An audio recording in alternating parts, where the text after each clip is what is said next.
Saya boleh tanyakan Pak, ada bantuan dari PT Sritex untuk pilkada memenangkan Mas Gibran misalnya, sumbangan? Tidak ada.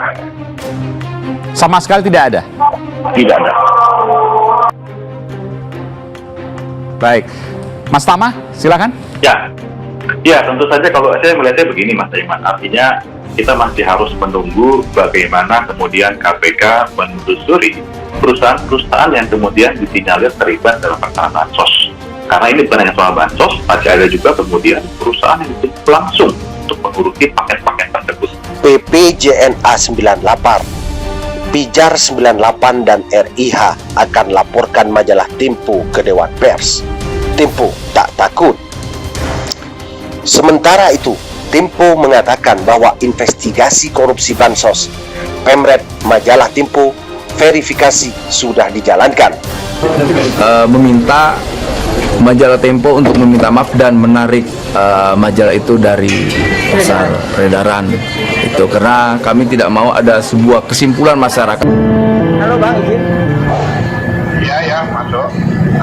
Kami dari Tempo Bang, mau confirm aja soal video yang viral yang katanya banyak sini gudang bantuan sosial tuh, paketan bantuan sosial di sini yang katanya kadaluarsa.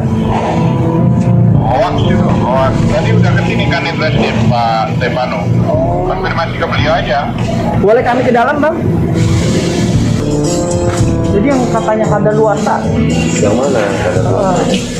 Ya memang kita tahu ya, ini terus kasus ini terus menguak berbagai misteri yang sebelumnya tidak diketahui oleh publik. Bagaimana rupanya misalkan sunatan yang diduga 10.000 awalnya ternyata membengkak menjadi 100.000. Luar biasa, 10.000 aja sudah 17M. Bayangkan ini jika ternyata 100.000, belum yang lain-lainnya termasuk tasnya. Ini harga tas ini murah sekali, tapi kalau kalinya banyak kan memang jadi sangat banyak. Terkait berita majalah Tempo tersebut, Kepala Badan Pemenangan Pemilu DPP Partai Demokrat Andi Arief bertanya-tanya, benarkah anak Pak Lurah tersebut adalah Gibran yang tak lain putra Presiden Joko Widodo yang ikut dalam kontestasi Pilkada Kota Solo? Benarkah Gibran anak Pak Lurah? Ujarnya bertanya-tanya di akun Twitter pribadi Ahad. Tadi pagi saya tidak pernah terlibat merekomendasikan atau memberi perintah untuk masalah goodie bag ini. Tidak pernah sekalipun. Saya juga tidak pernah berkomunikasi dengan pihak Kemensos, pihak Sritex untuk masalah bansos ini. Tidak pernah sekalipun. Maksud dan tujuannya apa? Tanya aja sama yang menuding saya itu. Motivasinya apa? Tanya aja itu yang apa? Yang menuding saya. Biarin aja lah orang-orang itu. Kita tahu kok siapa yang memviralkan, siapa yang mengomando, kita tahu semua. Nah itu biasanya teman-teman itu udah megang dokumen yang nggak terbantahkan, yang secara logik itu udah diuji oleh beberapa layar gitu. Jadi sebenarnya sampai segitunya Bang, itu punya investigasinya ya? Kita nggak mungkin satu sumber informasi langsung dimuat gitu. Itu pasti ada layar-layar. Kan media-media banyak nih, dapat informasi ini langsung tayangin gitu kan? Nah itu biasanya begitu dibantah nggak bisa dipertanggungjawabkan. Jawabin. Nah kalau kita udah mengeceknya dengan ketat gitu, begitu ada bantahan kita udah bisa sajikan versi. Kita selalu berhati-hati lah ya. Jadi kita kalau teman-teman di kantor itu selalu berprinsip lebih baik itu sengsara di muka gitu. Jadi kita push. Kalau orang Minang bilang basaki-saki dahulu barang orang. Ya betul. Jadi push effort kita bagaimana membuktikan temuan, dan ketika dimuat itu ya udah nggak bisa terbantah. Nah baru setelah itu kalimat-kalimatnya harus diksinya harus pas, tidak disebut menghakimi, itu seni lagi. Nah makanya di Tempo itu memang itu prosedur tetapnya dari penulis, diedit, editor, satu layar lagi dibaca sama ya baca ini sadar lah, tapi ada satu lagi editor bahasa.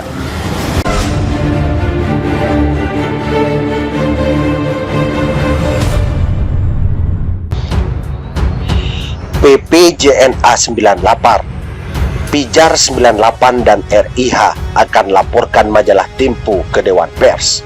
Tempo tak takut. Organ pendukung Joko Widodo Jokowi yang terdiri dari PPJNA 98, Pijar 98 dan Relawan Indonesia Hebat RIH akan melaporkan majalah Tempo ke Dewan Pers. Besok Rabu 23 Desember 2020 jam 11 waktu Indonesia Barat, kami akan melaporkan majalah Tempo edisi 21 hingga 27 Desember 2020 ke Dewan Pers, kata Ketua Umum PPJNA 98 Auto Kusuma Yuda dalam pernyataan kepada Suara Nasional Selasa 22 Desember 2020. Anto mengatakan majalah Tempo edisi 21 hingga 27 Desember 2020 isinya penuh fitnah terhadap keluarga Presiden Jokowi Dodo, menggiring opini Gibran, bahkan sampai Presiden Jokowi terlibat korupsi bansos, ungkapnya. Kata Anto, Gibran sendiri sudah membantah merekomendasikan tas bansos ke PT Seritek. Begitu pula PT Seritek membantah mendapat rekomendasi Gibran untuk pengadaan tas bansos, jelas alumni Universitas Muhammadiyah Yogyakarta UMY. Menurut Anto, majalah Tempo selalu berlindung dalam cover port site ketika Gibran yang dihubungi tidak memberikan jawaban. Ketika tidak mendapat jawaban dari Gibran, bisa saja putra sulung Jokowi itu sibuk, jelas Anto. Sementara Ketua Umum Pijar 98 Sulaiman Haikal mengatakan melaporkan majalah Tempo ke Dewan Pers bukan upaya membungkam pers. Tidak ada upaya membungkam pers. Ini upaya kami untuk meminta penjelasan dari Dewan Pers terkait laporan majalah Tempo itu, ujarnya. Sementara itu, Tempo mengatakan bahwa investigasi korupsi bansos Pemret majalah Tempo verifikasi sudah dijalankan. Pemimpin redaksi majalah Tempo Wahyu Diatmika mengatakan laporan majalah Tempo edisi 21 Desember 2020 tentang korupsi bantuan sosial atau bansos sudah menerapkan disiplin verifikasi yang ketat. Ia menyayangkan adanya sentimen yang menyebut bahwa laporan tersebut tendensius menyerang Partai Demokrasi Indonesia Perjuangan dan Gibran Rakabuming Raka, putra Presiden Joko Widodo. Tempo telah melalui upaya verifikasi berlapis dan konfirmasi dalam rangka mempersiapkan laporan ini, kata Wahyu Selasa 22 Desember 2020. Ia mengatakan laporan ini berawal dari sejumlah pengusaha yang menjadi korban pemerasan dari staf Kementerian Sosial. Dari situ tim redaksi Tempo kemudian menelusuri siapa staf yang dimaksud dan apa kaitannya dengan Menteri Sosial Juliari Batubara yang menjadi tersangka penerima suap bansos oleh Komisi Pemberantasan Korupsi KPK. Bagaimana tanggapan Anda terkait dilaporkannya Tempo oleh para pendukung Gibran Rakabuming Raka, putra dari Joko Widodo? Nampaknya Tempo akan terus melawan dan terus membela kebenaran. Bagaimana tanggapan Anda? Anda sendiri yang mampu menjawabnya. Kami hanya bisa memberitakan Menembus Batas Indonesia. Nah, itu biasanya teman-teman itu udah megang dokumen yang nggak terbantahkan, yang secara logik itu udah diuji oleh beberapa layar gitu. Jadi sebenarnya sampai segitunya Bang, itu punya investigasinya ya? Kita nggak mungkin satu sumber informasi langsung dimuat gitu. Oke. Itu pasti ada layar-layar. Kan media-media kan banyak nih, dapat informasi ini langsung tayangin gitu kan. Nah itu biasanya begitu dipantah nggak bisa dipertanggungjawabkan. Jawabin. Nah kalau kita udah mengeceknya dengan ketat gitu, begitu ada pantangan kita udah bisa sajikan versi. Kita selalu berhati-hati lah ya. Jadi kita kalau teman-teman di kantor itu selalu berprinsip lebih baik itu sengsara di muka gitu. Jadi kita push. Kalau orang Minang bilang basaki-saki dahulu barang orang. Ya betul. Jadi push effort kita bagaimana membuktikan temuan, dan ketika dimuat itu ya udah nggak bisa terbantah. Nah baru setelah itu kalimat-kalimatnya harus diksinya harus pas, tidak disebut menghakimi, itu seni lagi. Nah makanya di Tempo itu memang itu prosedur tetapnya dari penulis, diedit, editor, satu layar lagi dibaca sama baca ini sadar lah. Tapi ada satu lagi editor bahasa.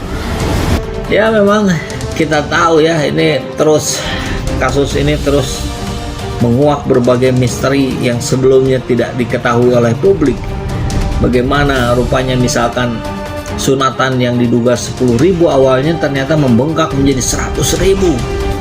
Luar biasa, 10.000 aja sudah 17M. Bayangkan ini jika ternyata 100.000, belum yang lain-lainnya termasuk tasnya. Ini harga tas ini murah sekali, tapi kalau kalinya banyak kan memang jadi sangat-sangat banyak. Terkait berita majalah Tempo tersebut, Kepala Badan Pemenangan Pemilu DPP Partai Demokrat Andi Arief bertanya-tanya, benarkah anak Pak Lurah tersebut adalah Gibran yang tak lain putra Presiden Joko Widodo yang ikut dalam kontestasi Pilkada Kota Solo?